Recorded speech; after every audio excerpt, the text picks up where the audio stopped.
In the second half of the show, we're turning from party politics to the bigger question of governing a nation through transition. Nigeria is in the middle of far-reaching reforms under President Tinubu, reforms that have triggered economic pain, political debate, and deep public anxiety. Supporters say the country is finally confronting hard truths that were postponed for decades.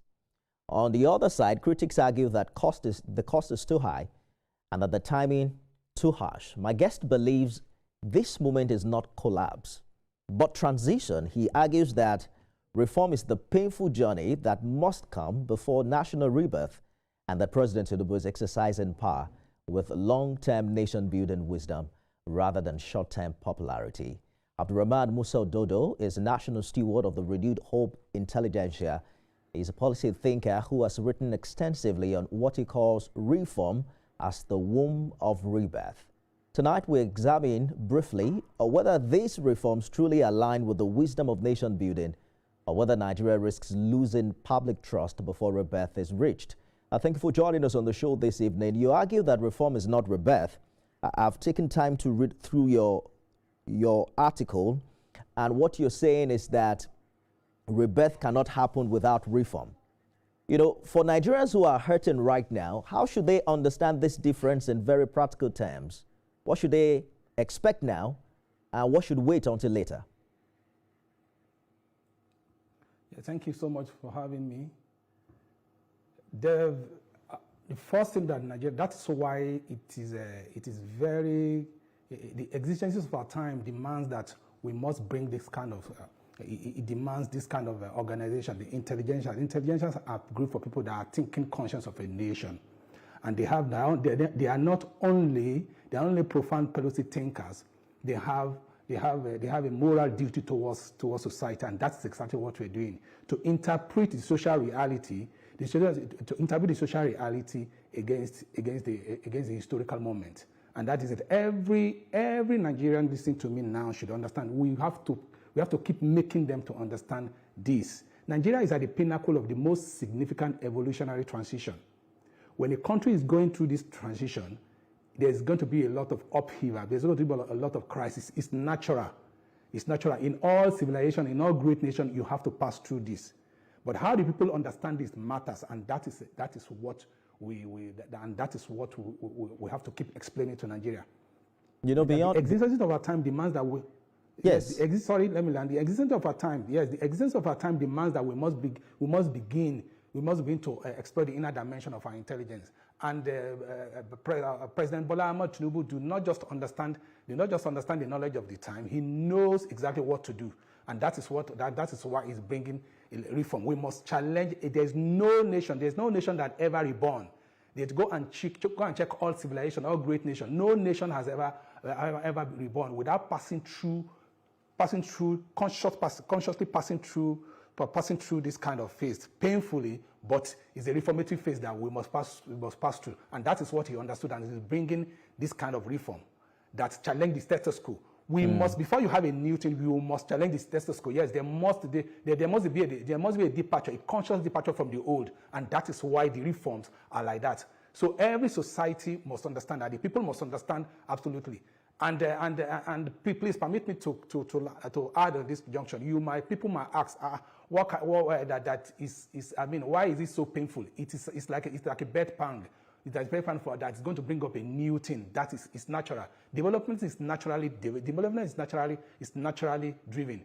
There's absolutely there's no great and unified nation do not happen by historical accident. They are never a happenstance. They are product of a conscious statecraft.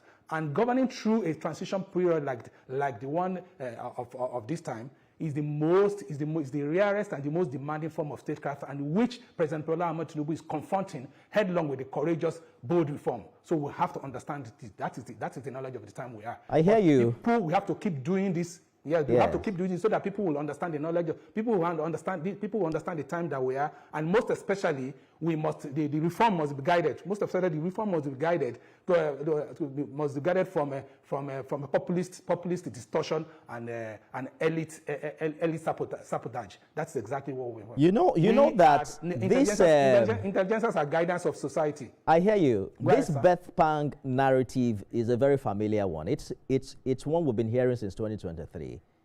You are saying that transition is always turbulent and painful, but there's a point where pain also becomes counterproductive, where people begin to lose hope or trust in leadership. How does a government know it's pushing reform wisely, not recklessly? Yeah, exactly. That is why that is why exceptional leaders, that's why exceptional leaders that have transformed the society positively and altered the course of history for their generation had combined wisdom and power in the practice of statecraft. You have to listen to the society. You have to look at the pulse of the society and take their informed idea and put it critically into the reform, so that you can balance that society, so that there will be no absolute chaos in the society, and whereas you must not sustain the decay. So that's why I said it's the most rarest. It demands the kind of leadership of President Bola Ahmed Tinubu.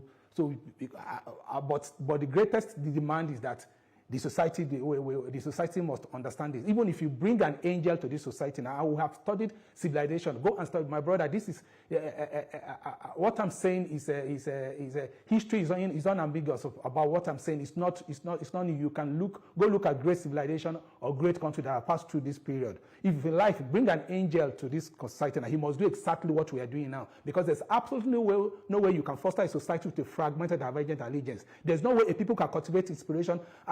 There's no way people can cultivate aspiration, incubate inspiration, and foster a dream to fruition with that commonality of purpose. So we must all understand this purpose. That's purposeful leadership. That is what is needed, and that is what this kind of intelligentsia need. Every society needs kind of intelligentsia that keep informing the society that this is where we're going, and that is it. And if you look, let's come practical now. If you look, you can see that it's moving away from the pain. It's not where we were before when we started. It's not where we were now. Look at it. The reform is yielding it. That is how it is. It's a very painful pace, but it's a period that every society must pass through. But just like I said again, there's no just like I said again. In every society that is in this experience, you have there's no way you can there's no way you can do without communicating, communicating and explaining how it is, so that the society can go. Because when the society understands what you are doing, that forbearance will be there. They will understand that they need to forbear this pain, and everybody will know that after this pain, there's a glad tidings. Just like every other one who supports this administration, yes. They've described the president's approach as moral courage, choosing future stability over present comfort.